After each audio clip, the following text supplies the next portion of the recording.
Hi எல்லாருக்கும் good evening. நாங்கள் இன்றைக்கி நெஸ்டோ ஃபுஜேரா ஷாப்பிங் போயிருந்தோம். அப்போ நெஸ்டோ போனப்போ மேலே வந்து ஃபுட் கோர்ட்டில் வந்து இங்கே தொப்பி வாப்பா பிரியாணி கடைக்கு போயிருந்தோம். ரொம்ப ஹாப்பியாக இருந்துச்சு. தமிழ் ரெஸ்டாரண்ட் பார்க்கவே ரொம்ப ஹாப்பியாக இருந்துச்சு.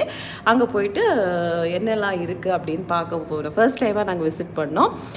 நிறைய தமிழ் மக்களுக்கு மேபி தெரியாது, தெரிஞ்சுக்குங்க. அங்கே நம்ம South Indian biryanis and South Indian வீச் parotta, different types of parottas, uttapam எல்லாமே அங்கே இருக்குது.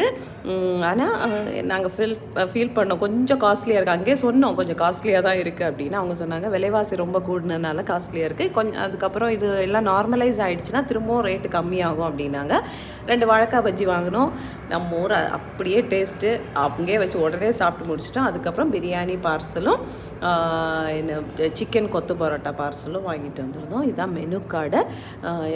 எல்லா ஐட்டம்ஸே மோரலஸ் எல்லா ஐட்டம்ஸே இருந்துச்சு. ஒரு 20 மினிட்ஸ் அங்கே வெயிட்டிங் ஏரியா, அங்கே ப்ளே ஏரியாலாம் இருந்ததுனால பாப்பாவும் நாங்கள் அப்படியே வெயிட் பண்ணிவிட்டு வாங்கிட்டு வீட்டுக்கு வந்தோம். பார்சல் தான் எடுத்துகிட்டு வந்தோம். இதுதான் நாங்கள் வாங்கிட்டு வந்த பிரியாணி. நம்ம ஊரில் தர மாதிரி ஒரு முட்டை எல்லாம் வச்சு சிக்கன் பீஸு வித்து பாஸ்மதி ரைஸில் பிரியாணி. அந்த மனம் வந்து அப்படியே நம்ம ஊரில் வந்து பிரியாணி மனம் இருக்கும்ல, அந்த மாதிரி இருந்துச்சு. இது சிக்கன் கத்து பரோட்டா அப்படியே கொஞ்சம் எடுத்து இது வந்து அது கூட உள்ள சால்னாக்கள், அப்புறம் ஒரு ஸ்வீட் இருந்துச்சு, கேசரி. செம்ம கீ ஊற்றி நல்லா இருந்துச்சு, செம்மையாக இருந்துச்சு கேசரி. அண்ட் பிரியாணி கூட நல்லா தான் இருந்துச்சு. என்னென்னா நம்ம ஒரு சாப்பாடு நம்ம டேஸ்ட்டில் இருந்துச்சு. நம்ம சென்னை பிரியாணி மாதிரி, கரெக்டாக சொல்லணும்னா சென்னை பிரியாணி. அப்புறம் ராஜேஷும் கொடுத்தோம். ராஜேஷும் சொன்னாங்க நம்ம ஊரில் சாப்பிட்ட மாதிரியே ஒரு பிரியாணி இருக்குது அப்படின்ட்டு. இது நாங்கள் பாப்பாவுக்கு வாங்கிட்டு வந்த பொம்மை.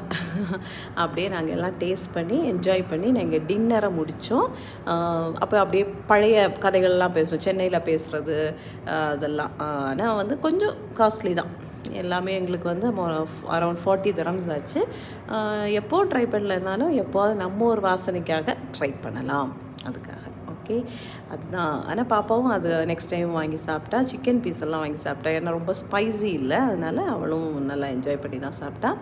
அவள் ரொம்ப என்ஜாய் பண்ணி சாப்பிட்டது அது அங்கே இருந்து அந்த கேசரி ஸ்வீட் தான் ரொம்ப என்ஜாய் பண்ணி ஒரு ஃபுல் பாக்ஸ் அதை ஃபுல்லுமே சாப்பிட்டு முடித்தேன். ஏன்னா ரொம்ப கீ ஜூஸியாக அந்த மாதிரி இருந்துச்சு. ராஜேஷ்க்கு ரொம்ப பிடிச்சிருந்து. ஏன்னா ராஜேஷ்லாம் நிறைய நாள் சென்னையிலே வாழ்ந்தவங்க, அதனால சென்னை பிரியாணி சாப்பிட்ட அந்த ஃபீல் அண்ட் திருப்தி கிடச்சிது அப்படின்னு சொல்லிட்டு இருந்தாங்க. Anyway thank you and take care. நீங்களும் ட்ரை பண்ணி பாருங்கள். ட்ரை பண்ணி பார்த்து, அதாவது எப்போது மீன் டைம் நமக்கு ஒரு சேஞ்ச் வேணும் அப்படின்னா ட்ரை பண்ணி பார்க்கலாம். Thank you and take care. Bye bye. Keep on supporting us. Bye bye. Have a nice day.